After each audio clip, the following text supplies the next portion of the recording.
మంచిదండి. యేసుక్రీస్తు ద్వారా నూతన సృష్టికి ఏర్పడి తండ్రి అయిన దేవుడిని ఆత్మతోనూ సత్యంతోనూ ఆరాధించడానికి కూడి వచ్చినటువంటి సంగమునకు నా హృదయపూర్వక వందనాలు తెలియజేస్తున్న ప్రియులారా,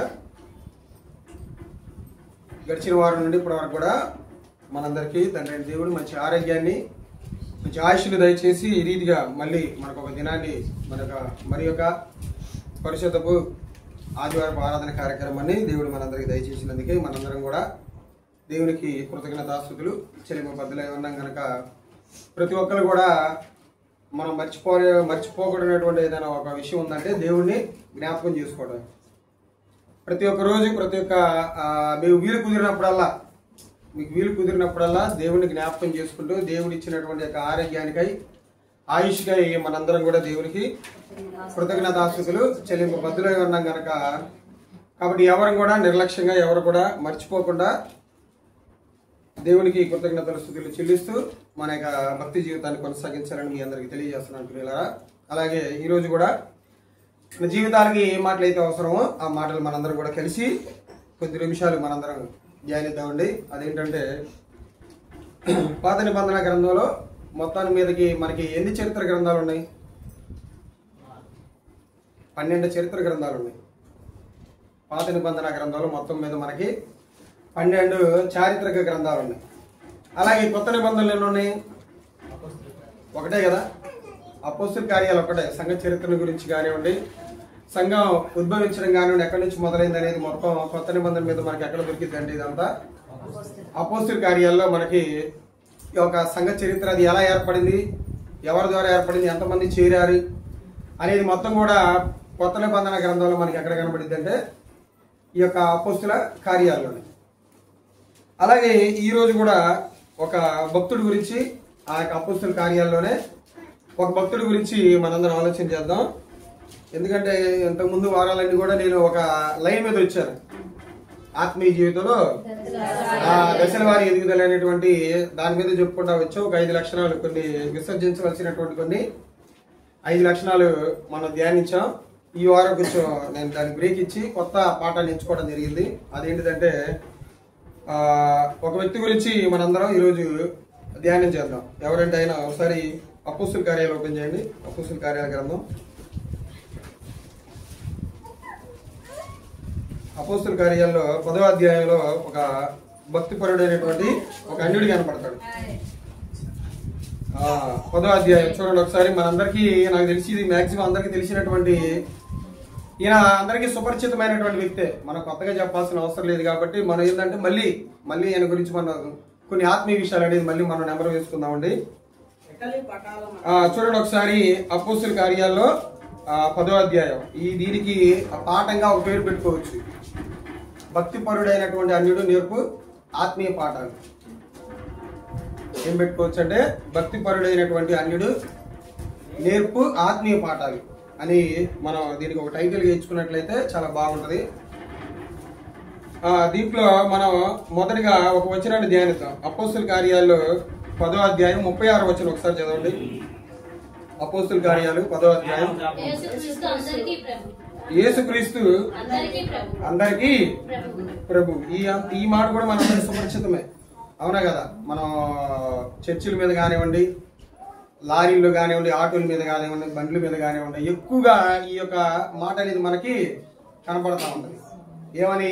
యేసుక్రీస్తు వారు అందరికీ ప్రభు అని, అవునా కదా? ఎవరు మాట్లాడుతున్నారు ఈ మాట? ఎవరితో మాట్లాడుతున్నారు? ఎక్కడ మాట్లాడుతున్నారు? మనం కూడా బైబిల్ ధ్యానాన్ని చేసేటప్పుడు, పురుషులందరికీ తెలిసిందే, బైబిల్ ధ్యానాన్ని చేసేటప్పుడు ఈ 3 ప్రశ్నలు వేసుకోవాలి మనందరం. ఏంటిదంటే, ఒక వచనం మనం చదివినప్పుడు ఈ వచనం ఎవరు మాట్లాడారు, ఎవరితో మాట్లాడారు, ఎక్కడ మాట్లాడారు అనేటువంటి ఆ 3 ప్రశ్నలు మనం వేసుకొని చదివితే బైబిల్ గ్రంథం మనకి కొద్దిగా అర్థమయ్యేటువంటి అవకాశం ఉంటది. మొదటిగా అసలు ఈ మాట ఎవరు మాట్లాడారని మనం ధ్యానించినట్లయితే, ఎవరు మాట్లాడారంటే ఈ మాట అపోస్తులైనటువంటి పౌలు గారు మాట్లాడారు. ఎవరు మాట్లాడారమ్మా? అపోస్తులైనటువంటి పౌలు గారు మాట్లాడారు. ఎవరితో మాట్లాడారు? కొర్నేలి గారితో కానివ్వండి, కొర్నేలి గారి కుటుంబ సభ్యులతో కానివ్వండి, ఈయన ఈ మాట మాట్లాడటం జరిగింది. తర్వాత ఎక్కడ మాట్లాడారు ఈయన? మరి ప్లేస్ కూడా తెలియదుగా. ఈ మాట అనేది, ఈ ప్లేస్ అనేది ఎవరు ఎక్కడ మాట్లాడారంటే కైసరియాలో మాట్లాడారు. కైసరియా అంటే ఎవరిదంటే ఈయన యొక్క పట్టణమే. ఎవరు నివసించేటువంటి పట్టణం అంటే ఈ కొర్నేలి గారు నివసించేటువంటి పట్టణం పేరే కైసరియా. అర్థమైంది కదా. ఎవరు మాట్లాడారు ఆ మాట అంటే పౌలు గారు మాట్లాడారు, పేతురు గారు మాట్లాడారు. ఎవరితో మాట్లాడారయ్యా అంటే కొర్నేలి గారితో మాట్లాడారు. ఎక్కడ మాట్లాడాయా అంటే కైసరియాలో మాట్లాడాడు. అసలు ఎందుకు ఈ మాట మాట్లాడాల్సి వచ్చింది అని మనం ఆలోచన చేస్తే మనం మొదటి కాడి నుంచి చదువుకుంటా వద్దాం. అసలు ఈ మాట ఎందుకు అనాల్సి వచ్చింది, ఈ మాట వెనక ఆంతర్యం అనేది ఏంటంటే మనం ఆలోచించవచ్చు. ఒకసారి చదవండి, మొదటి వచ్చిన కాడి నుంచి 10వ అధ్యాయం. ఇటలీ పటాలం అనబడిన పటాలములో శతాధిపతి అయిన కొర్నేలి అను భక్తిపరుడు ఒకడు కైసరియాలో. చదవడమ్మా మరొకసారి. ఇటలీ పటాలం అనబడిన పటాలములో శతాధిపతి అయిన కొర్నేలి అను భక్తిపరుడు ఒకడు కైసరియాలో ఉండేను. ఇక్కడ మనం ఒక భక్తిపరుడు గురించి మాట్లాడుకుంటున్నాం. ఆయన పేరు ఏంటంటే కొర్నేలి గారు. ఎవరంటే ఆయన అంటే అన్యుడు. ఈయన ఒక అన్యుడు. అలాగే ఈయన ఎవరంటే శతాధిపతి అంట. బైబిల్ గ్రంథాలు మనకి దశాధిపతి అని, శతాధిపతి అని, సహస్రాధిపతి అని ఉంటాయి. దశాధిపతి అంటే 10 మంది మీద అధిపతిగా ఉన్న వాళ్ళని ఏమంటారంటే దశాధిపతి అంటారు. శతాధిపతి అంటే ఎవరంటే 100 మంది మీద ఉన్నటువంటి వ్యక్తిని ఏమంటారంటే శతాధిపతి అంటారు. సహస్రాధిపతి అని ఎవరి మీద అంటారంటే 1000 మంది మీద ఉన్న వ్యక్తిని, 1000 మంది సైనికుల మీద అధిపతిగా ఉన్న వ్యక్తిని ఏమంటారంటే సహస్రాధిపతి అంటారు. ఇది అంటే తెలుసుకోవాలి మనకి మంచిది. దశాధిపతి అంటే 10 మంది మీద ఉన్న వ్యక్తిని ఏమంటారు దశాధిపతి అంటారు. 100 మంది మీద సైనికుడిగా ఉన్న వ్యక్తిని ఏమంటారంటే శతాధిపతి అంటారు. 1000 మంది మీద ఉన్నటువంటి అధిపతిని, 1000 మంది సైనికుల మీద ఉన్నటువంటి అధిపతిని ఏమంటారంటే సహస్రాధిపతి అంటారు. ఈయన ఎవరి మంది మీద, ఎంతమంది మీద ఉన్నాడు ఈయన? 100 మంది మీద సైనికుడిగా, పెద్దవాడిగా, అధిపతిగా ఉన్నాడు. ఎక్కడంట ఆయన? ఎక్కడ? కైసరియాలో. అలాగే ఏ దేశంలో ఉన్నాడంటే ఈయన ఇటలీ అనేటువంటి ఒక దేశంలో పటాలం అనబడిన పటాలంలో. పటాలం అనబడిన పటాలం అంటే ఏంటంటే మన తెలుగు భాషలో అర్థం కావడానికి బెటాలియన్ అంటారు. పటాలం అనబడిన పటాలం అంటే ఏంటంటే బెటాలియన్ అని. ఈ బెటాలియన్ అనేది ఎలా ఉంటదంటే కొంతమంది పోలీసులు ఉంటారు అక్కడ, సపరేట్ గా పోలీసులు ఉంటారు అక్కడ. ఈ పోలీసులు ఎప్పుడెప్పుడు పిలిపించుకుంటారంటే వాళ్ళని పెద్ద పెద్ద సభలు జరిగినప్పుడు, అల్లర్లు జరుగుతాయి కదా, పెద్ద పెద్ద స్ట్రైకులు చేసేటప్పుడు ప్రజలు కానివ్వండి, తిరుగుబాటుదారులు కానివ్వండి, ఇలా మనకి ఎలక్షన్ జరిగేటప్పుడు కూడా కొంతమంది వ్యక్తులు పిలిపిస్తారు వేరే స్టేట్ వాళ్ళందరినీ ఏమంటారంటే బెటాలియన్ అంటారు. ఈ ఇటలీ దేశంలో బెటాలియన్ ఉందంట. ఆ బెటాలియన్ ఎక్కడ ఉందంటే ఈ యొక్క కైసరియాలో ఉంది. యేసుక్రీస్తు వారు జీవించినటువంటి కాలంలో ఎవరో ప్రభుత్వం పరిపాలిస్తా ఉన్నారంటే అక్కడ ఎవరు ప్రభుత్వం పరిపాలిస్తా ఉంది? రోమా ప్రభుత్వం ఏదో పరిపాలిస్తా ఉంది అక్కడ. ఈ రోమా ప్రభుత్వానికి ముఖ్య పట్టణం ఏదంటే ఈ కైసరియా. ఈ కైసరియాలో ఈ యొక్క బెటాలియన్ ఉంది. ఈ బెటాలియన్ లో ఒక 100 మంది వ్యక్తుల మీద ఎవరున్నారంటే ఇక్కడ కొర్నేలి గారు ఉన్నారు. కొర్నేలి గారు ఏం చేస్తున్నారంటే అధిపతిగా ఉన్నాడంట. ఈయన గురించి దేవుడు చెప్పినటువంటి మాట ఏంటంటే ఈయనంట భక్తిపరుడు అంట. అన్యుడే కానీ అయినా గాని భక్తిపరుడు అంట. చదువుదాం. అతడు తన ఇంటి వారందరితో కూడా దేవుని యందు భయభక్తులు కలవాడై ఉండి ప్రజలకు బహుధర్మము చేయుచు ఎల్లప్పుడూ దేవునికి ఎల్లప్పుడూ ప్రార్థన చేయవాడంట. ఇది ఒక భక్తిపరుడు అనేది ఒక వ్యక్తికి మనం ఆపాదించాలంటే, దేవుడైనా కానీ చెప్పాలంటే కింద ఒక 3 లక్షణాలు చెప్పాడు. ఒక భక్తిపరుడికి ఉండవలసినటువంటి కొన్ని లక్షణాలు చెప్పాడు. ఏంటి అంటే ఆ మూడు లక్షణాలు 2వ వచనంలో చెప్తాడు.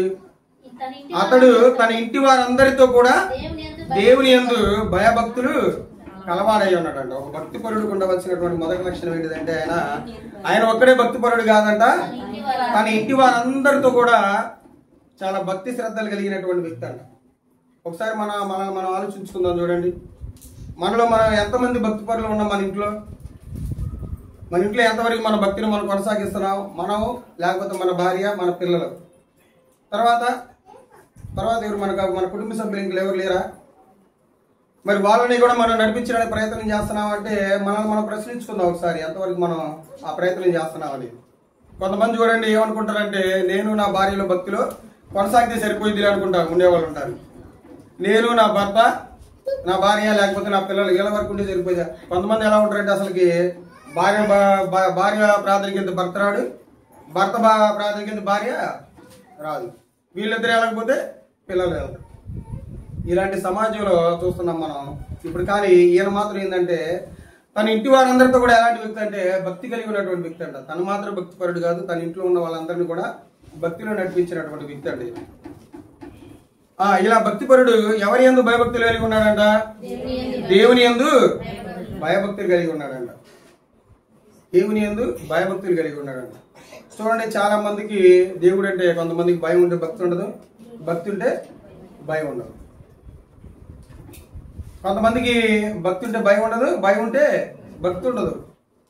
భక్తి అంటే ఏమనుకుంటారంటే ఓన్లీ ఆదివారం వచ్చి కూర్చుంటేనే, ఆదివారం ఆరాధనలు కనపడితేనే అది భక్తి అనుకుంటారు. కానీ అది మాత్రం భక్తి కాదు. సంఘం ద్వారా జరగబడుతున్నటువంటి ప్రతి కార్యక్రమాలు పాల్గొంటేనే ఆ వ్యక్తి భక్తిపరుడిగా తీర్చబడతాడు. అన్ని కార్యక్రమాలకు సహాయం చేస్తూ ఉంటేనే ఆ వ్యక్తి భక్తిపరుడిగా పరిగణించబడతాడే కానీ ఆదివారం మాత్రమే వస్తే ఆ వ్యక్తి భక్తిపరుడిగా ఎక్కడ ఎంచబడతాడు. అలాగే దేవుడి ఎడలు ఏముండాలని చెప్తున్నాడు ఇక్కడ? భయం కూడా ఉండాలంట. అసలు భయపడే వాళ్ళు ఉన్నారండి దేవుడికి. ఒక వ్యక్తి దేవుడికి భయపడుతున్నాడంటే ఆ వ్యక్తిలో ఎలాంటి బలహీనతలు అనేది ఉండవు. మరి ఒక వ్యక్తిలో కొన్ని బలహీనతలు కనపడుతున్నాయి అంటే, కొన్ని దేవుడికి నచ్చినటువంటి విషయాలు ఆ వ్యక్తులు కనపడుతున్నాయి అంటే అతను ఏమి లేనట్టు, దేవుడు అంటే భయం లేనట్టే. కానీ కొంతమంది వ్యక్తులు, కొంతమంది విశ్వాసులు ఎవరికి భయపడతారంటే దేవుడికి భయపడరండి, పాస్టర్ గారికి భయపడతారు. అదేందో మరి ఎవరికి భయపడతారు? పాస్టర్ గారికి భయపడతారు. పాస్టర్ గారు బయటకు వచ్చిన అతను లోపలికి పోతాడు భయపడి. నువ్వు భయపడాల్సింది ఎవరికంటే దేవుడికి. మానవ రూపంలో ఉన్నటువంటి వ్యక్తులకు అవసరం లేదు అలాంటి భక్తి. ఇలా ఈ భయభక్తుల గురించి సామెతల గ్రంథంలో చాలా మంచి మాటలు ఉన్నాయి. ఈ భయభక్తులు ఎలా కలిగి ఉండాలి, ఏం కలిగి ఉండాలి, భయభక్తులు కలిగి ఉంటే ఒక వ్యక్తి ఎలా జీవించాలని యోబు గారు ఒక మంచి మాట చెప్తాడు. చూడండి, యోబు గారి జీవితంలో మనకు కనబడింది. ఆయన ఏమంటాడు ఒకసారి, అసలు భయభక్తులు కలిగి ఉండడం ఏంటో యోబు గారు ఒక మంచి మాట చెప్తాడు. మొదటి అధ్యాయం మొదటి వచనంలోనే ఉంటుంది. ఊజు దేశమందు యోబు అని ఒక మనుషుడు ఉండెను. అతడు యథార్థ వర్తనుడును న్యాయవంతుడునై ఉండి దేవుని యందు భయభక్తులు కలిగి చెడుతనము విసర్జించిన వాడు. అంటే దేవుడి ఎడల భయము భక్తి కలిగి ఉన్నటువంటి వ్యక్తి ఏం విసర్జిస్తాడంట? చెడుతనాన్ని. చెడుతనాన్ని అంటే పాపాన్ని విసర్జిస్తాడు వాడు. పురుషుడైనా గాని స్త్రీ అయినా గాని దేవుడి ఎడల మనకి భయం అనేది, ఒక భక్తి అనేది మన జీవితంలో కనపడాలంటే మనం దేనిని అసహించుకోవాలంటే పాపాన్ని అసహించుకోవాలి, చెడుతనాన్ని అసహించుకోవాలి. వీటిని అసహించుకుంటున్నారా మీరు? ఖచ్చితంగా దేవుని ఎడల భయము భక్తి కలిగి ఉన్న వాళ్ళే. వీటిని అసహించుకోకుండా మన జీవితంలో మనం కంటిన్యూ చేస్తున్నాం అంటే నీకు దేవుడు అంటే భయం లేదు, భక్తి లేదు. మనం చేస్తున్నటువంటి భక్తి నామకార్థ భక్తి, మన వేషధారణ భక్తి చేస్తున్నట్టే. మనం దేవుని ఎడల భయము భక్తి లేకుండా మన జీవితాల్లో వచ్చేటువంటి, చూసేటువంటి, జరిగించేటువంటి కొన్ని బలహీనతలు మన జీవితాల్లో కొనసాగిస్తే నీకు దేవుడు అంటే భయం లేనట్టే. ఇలా దేవుడి ఎడల భయము భక్తి కలిగినటువంటి వ్యక్తి ఉన్నాడు. ఎవరైనా? యోసేపు గారు. ఎంత భక్తి కలిగి ఉన్నాడు ఆయన?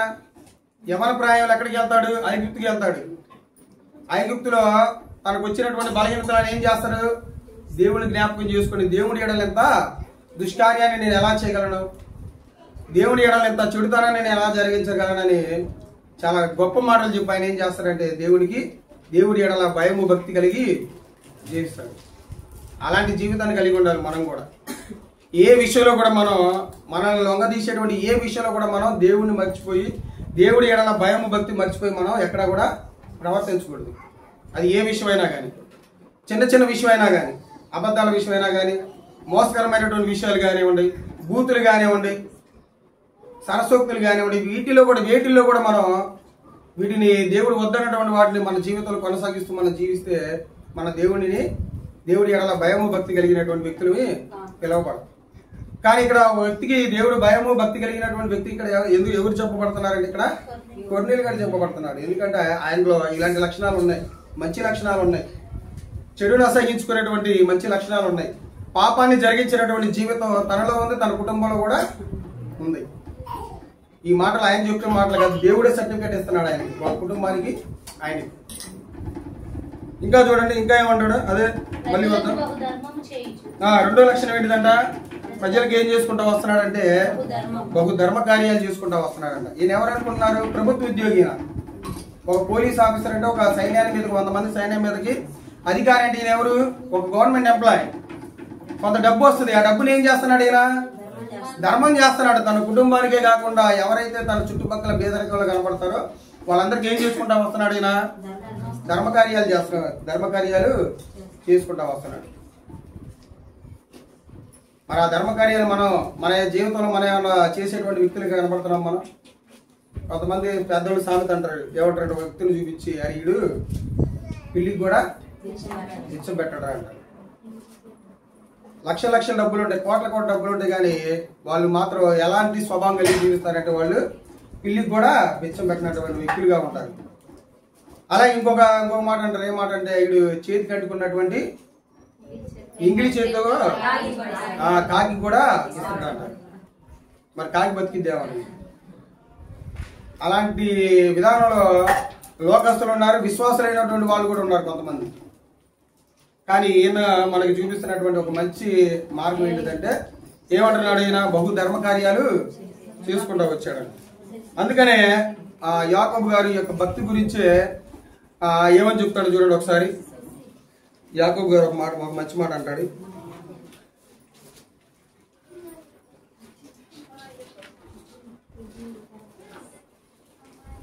ఒక మంచి మాట అంటాడు చూడండి. యాకోబు గారు 1వ అధ్యాయం 27వ వచనంలో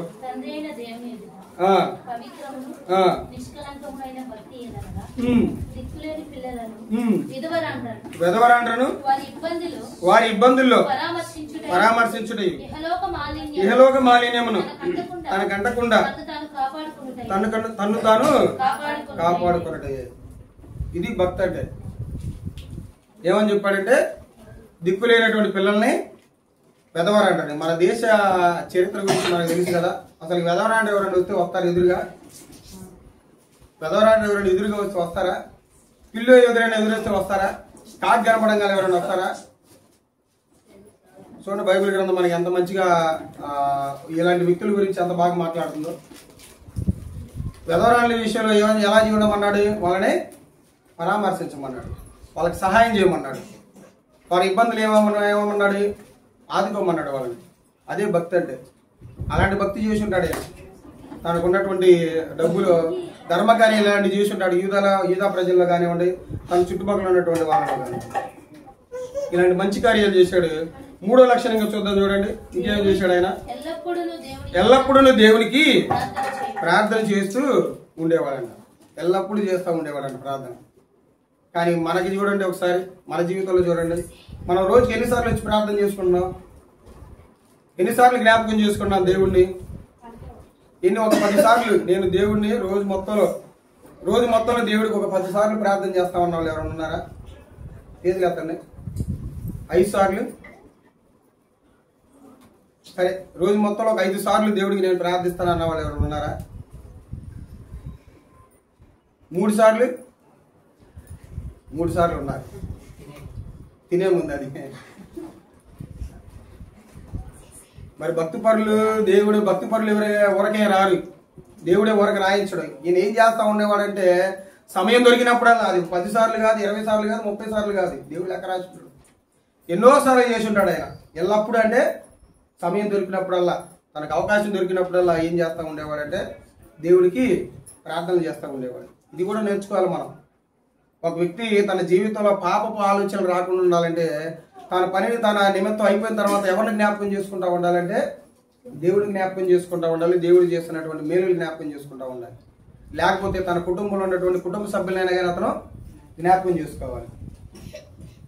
అప్పుడు కానీ తన యొక్క మైండ్లోకి ఎలాంటి అనాలోచనలు అనేవి రాకుండా ఉండడానికి అవకాశం ఉంటుంది. కాబట్టి ఇలాంటి లక్షణాలు కలిగి జీవించాడండి ఆయన. మొదటగా చాలా దేవుడి ఎడల భయము భక్తి కలిగినటువంటి వ్యక్తి అయినా, అలాగే ఎన్నో ధర్మకార్యాలు జరిగించినటువంటి వ్యక్తి అయినా, 3వదిగా ఎల్లప్పుడూ తన జీవితంలో ప్రార్థన చేసుకుంటూ వచ్చినటువంటి వ్యక్తి. ఈయన గురించి తన ఇంటిలో పనిచేసేటువంటి కొంతమంది సైనికులే కొన్ని సాక్ష్యాలు మాట్లాడిస్తారు చూడండి. ఇక్కడ ఏం జరిగిందండి, 10వ అధ్యాయంలో ఈయన దగ్గరికి దేవుని దూత వస్తుంది. దేవుని దూత వచ్చి నువ్వు కొంతమంది వ్యక్తులను పంపించి పేతురు గారు ఎక్కడ ఉంటారంటే ఎప్పేలో ఉంటాడు. ఆ ఎప్పేలో ఉన్నటువంటి పేతురు గారిని నీ గృహాన్ని పిలిపించుకొని వాక్యం చెప్పించుకొని అని ఆ దేవుడి దర్శనం ద్వారా ఎవరికి అందిద్దంటే ఈ కొర్నేలు గారికి అందిద్ది.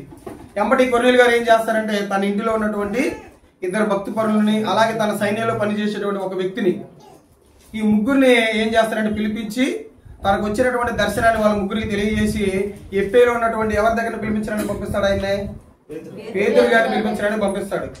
పంపించినప్పుడు వాళ్ళ ముగ్గురు పేతురు గారి దగ్గరకు వచ్చి తన యజమాని అయినటువంటి కొర్నేలు గారి గురించి కొన్ని మంచి సాక్ష్యం ఇస్తారు. చూడండి 10వ అధ్యాయం 22వ వచనంలో. అందుకు వారు ఎవరంటే ఇందాక చెప్పాను కదా, తన ఇంట్లో పనిచేసేటువంటి ఇద్దరు భక్తి పరులు, అలానే తన సైన్యంలో ఉన్నటువంటి ఒక భక్తి పరుడు. వీళ్ళ ముగ్గురు ఎందుకు స్పెసిఫిక్ గా చెబుతున్నారంటే మీరు పైన చదువుకుంటా వస్తే కనబడతారు. వాళ్ళని స్పెసిఫిక్ గా చెప్తారు అక్కడ. చదవండి 22వ వచనం. అందుకు వారు నీతిమంతుడును దేవునికి భయపడువాడును యూదా జనులందరి వలన మంచి పేరు పొందిన వాడునైనా శతాధిపతియగు కర్నూలియను ఒక మనుషుడున్నాడు. అతడు నిన్ను తన ఇంటికి పిలువనంపించి నీవు చెప్పు మాటలు వినవలనని పరిశుద్ధ దూత వలన బోధింపబడినని చెప్పిరి. అప్పుడు అతడు వారిని లోపలికి పిలిపించి ఆతిథ్యం ఇచ్చెను. చూడండి, తన ఇంటిలో పనిచేసిన యజమాని గురించి ఆ ముగ్గురు వ్యక్తులు ఇస్తున్నటువంటి సాక్ష్యం ఏంటిదంటే చాలా గొప్పగా ఉంది. ఏమంటున్నారంట? నీతిమంతుడు అంటున్నారు, ఆయన దేవునికి భయపడవాడు అంటున్నాడు, యూదా జనులందరి వలన మంచి పేరు పొందిన వాడైన శతాధిపతియగు కొర్నేలి. ఈ యొక్క ట్యాగులు ఏమైనా ఉన్నాయా మనకు? అసలు నీతిమంతుడు అనేటువంటిది కానివ్వండి. మన గురించి ఎవరైనా చెప్తున్నారా? ఎవరైనా చెప్తారా? మన గురించి మన భార్య చెప్పగలుగుతుందా నా భర్త నీతిమంతుడని? భార్య గురించి ఒక భర్త చెబుతున్నాడా నా భార్య నీతిమంతురాలని, నా భార్య చాలా నీతిగా ఉంటది, నిజాయితీగా ఉంటదని, అబద్ధమే ఆడదని? ఒక భార్య చెప్పగలుగుతుందా తన భర్త చాలా నీతిమంతుడని, ఎలాంటి అబద్ధాలు ఆడని? అలా చెప్పగలిగేటువంటి స్థాయిలోకి రావాలి. వీళ్ళు చెప్తున్నారు తన యొక్క యజమాని గురించి. వీళ్ళు అబద్ధాలు చెప్తున్నారని అబద్ధాలు కాదు, వీళ్ళు చెప్తున్న నిజమే. కానీ మనం కూడా ఇలాంటి సాక్ష్యం సంపాదించుకోవాలి మన చుట్టుపక్కల ఎదిరిగేటువంటి వ్యక్తుల నుంచి, మన ఇంట్లో ఉన్నటువంటి కుటుంబ సభ్యుల నుంచి, మన ఇంట్లో పనిచేసేటువంటి వ్యక్తుల నుంచి మనం ఇలాంటి సాక్ష్యం కలిగి జీవించాలి. మనం ఇంకేమన్నారు? అతను నీతిమంతుడంట, దేవునికి భయపడవాడంట. చూడండి, అతనికి ఎంత భయం, ఎన్నిసార్లు చెప్పాడు దేవుడు. ఇక్కడ ఎన్నిసార్లు రాపించాడు? 2-3 సార్లు రాపించాడు. దేవునికి భయపడతాడు. దేవుడికి భయపడేవాడే పాపం చేయడు, దేవునికి భయపడేవాడే ప్రార్థన చేస్తాడు, దేవుడికి భయపడేవాడే ధర్మ కార్యాలు చేస్తాడు. దేవుడికి భయపడిన వాడు తన జీవితంలో ఏమీ చేయలేడు. ఈయన దేవుడికి భయపడుతున్నాడు కాబట్టే ఇంత మంచిగా జీవించాడు. ఆనాడు యేసేపు గారు దేవుడికి భయపడ్డాడు కాబట్టే ఆ పాప కార్యాన్ని జరిగించాల.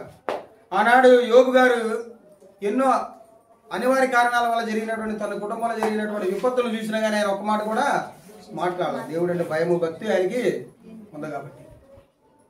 ఒకవేళ మనం కూడా ఇలాంటి కొన్ని బలహీనతలు మన కుటుంబాల్లో కానివ్వండి, మనం కానీ ఏమన్నా జరిగిస్తున్నామేమో, అలా జరిగించినట్లయితే ఈనాడు మనం ఈ యొక్క కొన్నిలు కానీ మనం జ్ఞాపకం చేస్తున్నాం. ఆయన ఎడల తన కింద పనిచేస్తున్న వ్యక్తులు ఇస్తున్నటువంటి సాక్ష్యాన్ని మనం జ్ఞాపకం చేసుకుందాం. ఆ సాక్ష్యాన్ని సంపాదించేంత విధంగా మనం మన భక్తి జీవితాన్ని కొనసాగిద్దాం. నీతిమంతుడైనటువంటి అందరి నోట నీతిమంతుడైనటువంటి విధానం రావాలి. అందరూ ఏడాలి ఇతను దేవుడికి భయపడతారనేటువంటి మాట రావాలి. అందరూ కూడా ఇతనంటే ఇతరు ఎవరంటే యూదా జనులందరి వలన మంచి పేరు పొందినవాడన్న.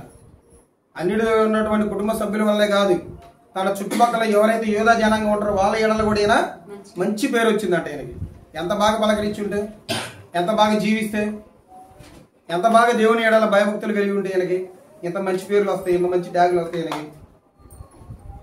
ఇలా మనం కూడా ఇలాంటి మంచి పేర్లు తెచ్చుకునేటువంటి ప్రయత్నం మనం చేయాలి. అలాగే ఇంత పెద్ద స్థాయిలో ఉన్నటువంటి ఆయన ఉన్నటువంటి మరొక లక్షణం ఏంటిదంటే, ఒక మంచి లక్షణం విధేయత చూపిస్తాడు.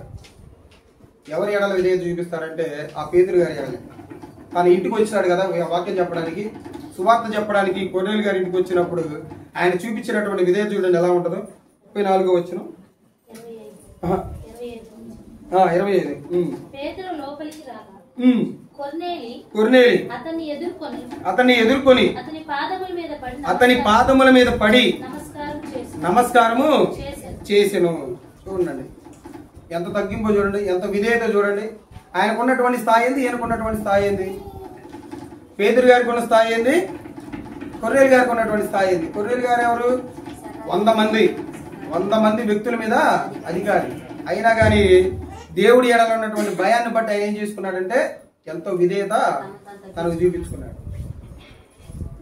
ఎంతో విధేయత కలిగి చూపించాడు. చూడండి, ఆయన కాళ్ళ మీద పడి నమస్కారం చేశాడు. అలాంటి విధేయత కూడా కలిగి ఉండాలి మనం. ఎంత ఎదిగినా కానీ ఒదిగేటువంటి తత్వం కలిగి ఉండాలి మనం. అలాంటి లక్షణం కలిగి ఉండాలి మనం. చూడండి, ఎవరి పొజిషన్ అనుకున్నారు? ఏంది? కొర్నేలి గారిది ఒక పెద్ద పోలీస్ ఆఫీసర్ పొజిషన్. ఆ పోలీస్ ఆఫీసర్ ఏం చేస్తాడంటే ఒక నార్మల్ సువార్థికుడికి ఏం చేస్తున్నాడు? కాళ్ళకి వంగి నమస్కారం చేస్తున్నాడు. ఈనాటి కాలంలో చూడండి, కొంతమంది పోలీసులు వాళ్ళ భాష విధానం కానివ్వండి, వాళ్ళ బిహేవియర్ కానీ ఎలా ఉంటుంది? చాలా రూడ్గా ఉంటుంది. చాలా ఎవరు మెచ్చుకోలేనంత విధంగా ఉంటుంది. వాళ్ళ పలకరింపు కూడా చాలా గంభీరంగా ఉంటుంది, అంత సౌమ్యంగా ఉండదు. కానీ ఈయన చూడండి ఎంత భక్తిపరుడు. ఆయన రాంగల్ని ఆయనకి కాళ్ళకి వంగి నమస్కారం చేశాడు. ఏం చేస్తాడు చూడండి. ఇంకా నీవు లేచి నిలువుము, నేను కూడా నరుడనే అని చెప్పి అతను లేవనెత్తి అతనితో మాట్లాడుచు లోపలికి వచ్చి అనేకులు కూడి ఉండుట చూసి. ఈ లోపల ఏం చేశాడు ఈయన? పేతురు గారు వచ్చే లోపల ఏం చేశాడు? తన ఇంట్లో ఒక గృహకోడికి ఏర్పాటు చేశాడు. ఏం చేశాడు?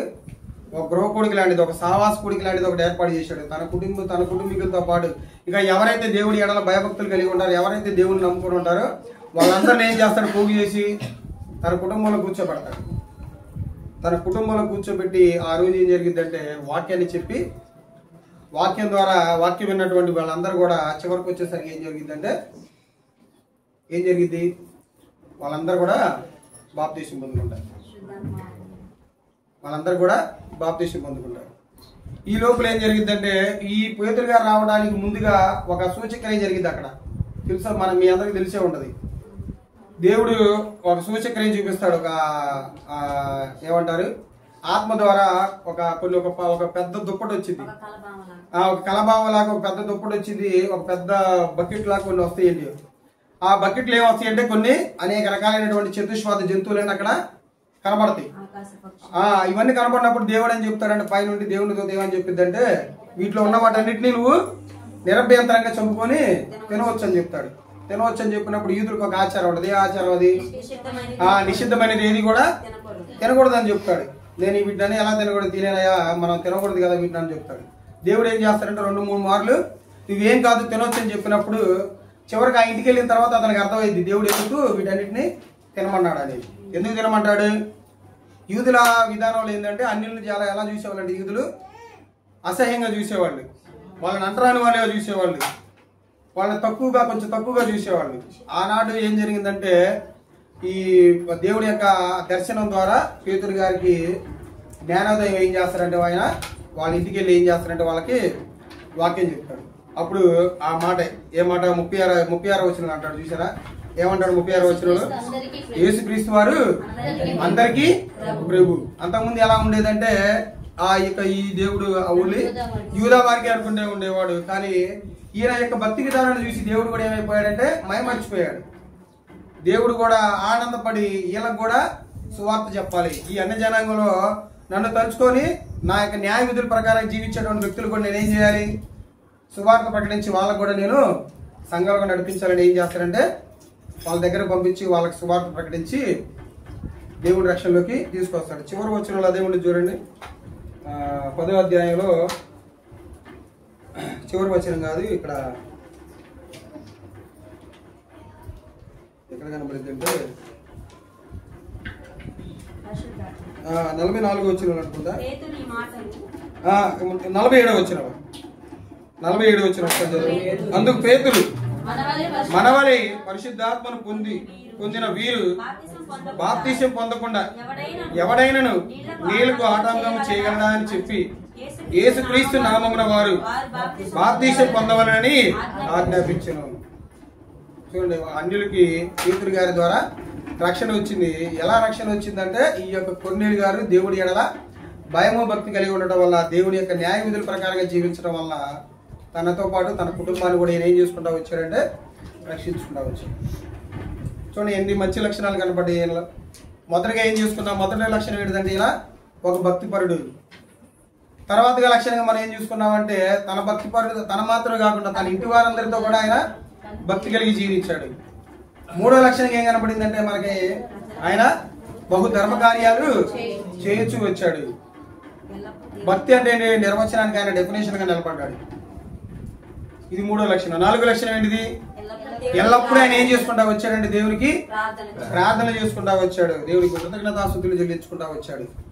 ఎల్లప్పుడూ తన జీవితంలో జరిగినటువంటి మేలుకి ఆయన దేవునికి ప్రార్థన చేసుకుంటా వచ్చాడు. ఆయన నాలుగో లక్షణం ఏంటిదంటే ఆయన ఎంతో విధేయత కలిగినటువంటి వ్యక్తి, ఎంతో మంచి సాక్ష్యం కలిగినటువంటి వ్యక్తిగా కనపడ్డాడు మనకి.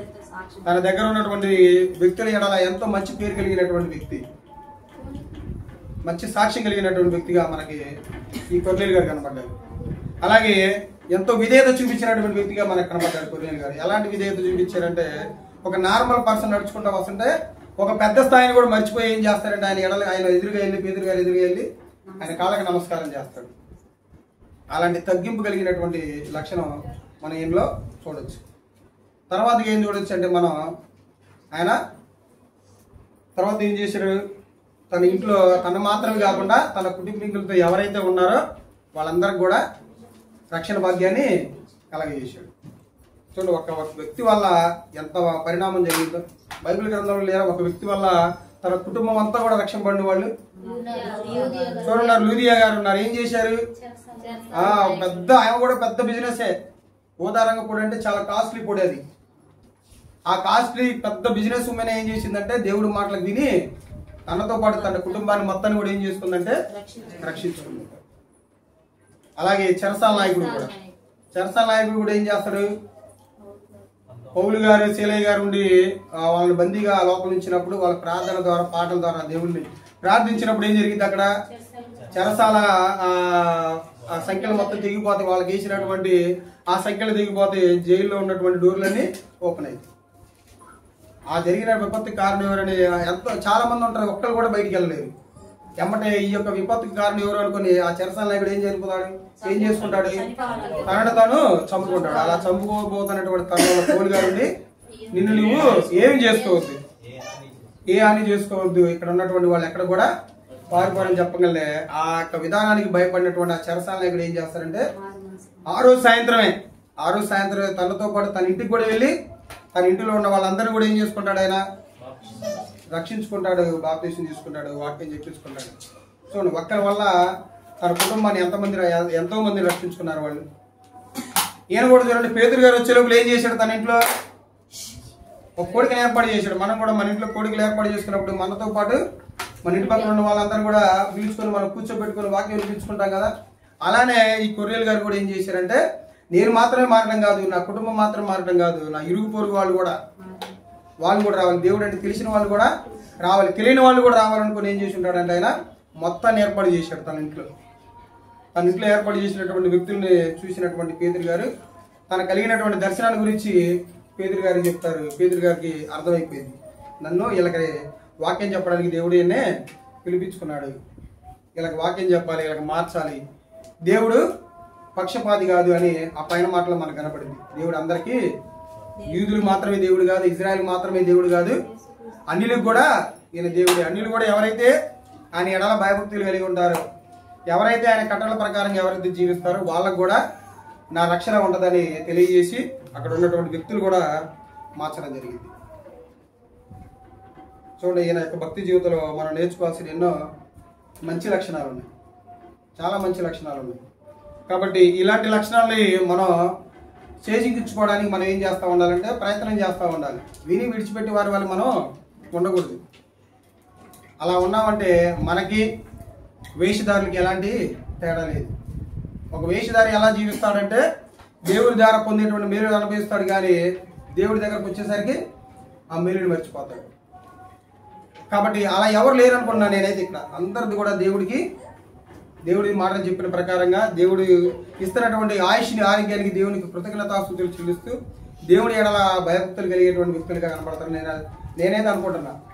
ఎందుకంటే మొన్న గృహ కొడుకులని మన గృహ ప్రార్థనని మనం ఇచ్చాం కదా, చాలా మంది ప్రార్థన తిరిగేటప్పుడు చాలా మంచిగా రెస్పాండ్ అయ్యారు. అందరూ కూడా చాలా బాగా ఇదిగా ఫీల్ అయ్యారు.